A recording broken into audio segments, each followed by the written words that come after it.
Hello. Today we are talking about Pedro Paramo. I did not enjoy this book. I think this is a very weird book where you go into it just constantly asking, why? Why? Why is any of this needed?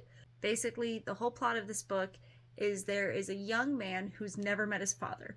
His mother, when she got pregnant, she left town, went and stayed with her sister, and his dad never checked on them. She never went back to him. That was that.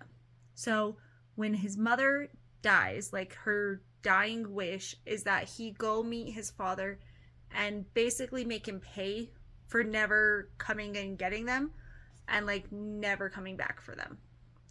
So he gets to the town where his mother grew up and where she met his father, and he is talking with a man, and he finds out that he's his brother. And then he finds out that that man actually already died.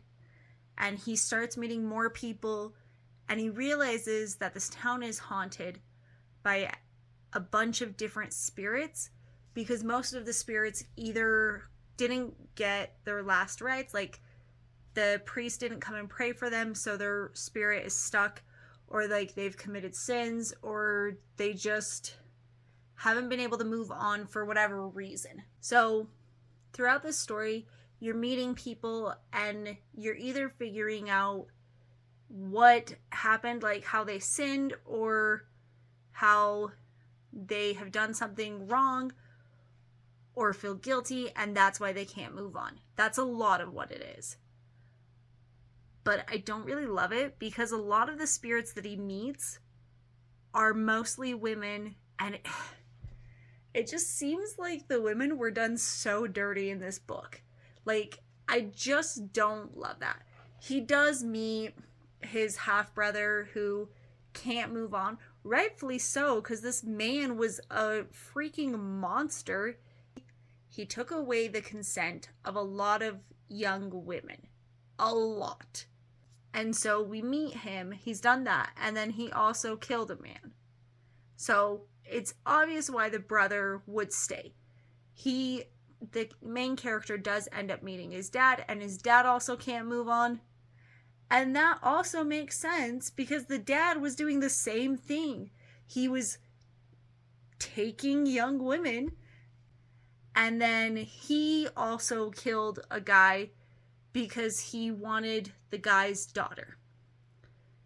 But like, oh my goodness, there are so many women in this that just they didn't have, like, they had horrible things happen to them, but then their spirit can't move on because somehow they've done something wrong, and it's like, excuse me? Like, no. So one of the women, her spirit can't move on, and it never really clarifies exactly why, but she's basically telling him, oh, I could have been your mother. I was with your father on your mom and dad's wedding night. We didn't do anything, but we could have, because your mom was on her period and she didn't want him to know that she was on her period, which is like crazy, but okay. And then for some reason she can't move on. There is one woman that I will say, I'm glad she couldn't move on. She should have suffered. So basically, there is one woman in this book who helps the main guy, Don Pedro, and then his son, to take advantage and take away, like, take these women without their consent. She sets it up, or like she makes sure that the guys know where they are and when they're alone. And that's awful. She deserved to not have her spirit move on. But then one of the girls that the guy takes her without her consent, her uncle is the priest. And her uncle lets the dad in this bribe him so that he then gives his son a prayer and a blessing so he can go to heaven. And then he tells his niece, who was abused by this man, oh, like, just so you know, a lot of people wanted him to go to heaven. So even though you were her and you prayed for him to go to hell, he probably didn't. So you just got to move on because God knows what he's doing. Horrible. Oh. And like to do that even though you know that that happened to your niece, because he knew. He knew. And he still accepted the bribe. And then he had the audacity to be like, yeah, he's probably going to be there. Because I'm sorry, if my abuser was in heaven, that is not heaven. That would be my own hell. And it's just crazy. And then there's another lady who, her spirit gets woken up from rainwater or something, which, okay, but like her spirit can't find rest. And we don't really know exactly why, but like she's got, basically, she's gone crazy. And it heavily implies that her dad was doing things to her against her consent and like being gross and ugh. And she fell in love with this guy, but then her dad wouldn't let her be with him. And the main guy's dad, Pedro Paramo, who the book is named after, he fell in love with her, but then he told her dad. And I think just because the dad knew that two guys wanted her and he would lose her, he was like, nope, we're moving, we're leaving, goodbye. And like she didn't do anything wrong. And then there's another lady who her spirit can't find rest or peace because she had a bunch of baby daddies.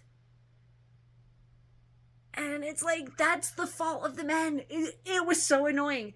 Because she would go, like, she loved babies, is what they say. I don't know.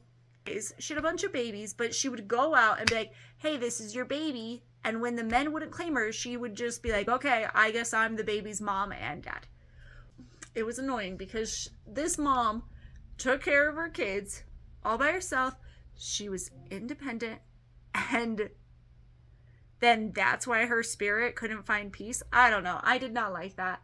There were a lot of characters like that, and there is so much weirdness within this book. Like, it is so weird.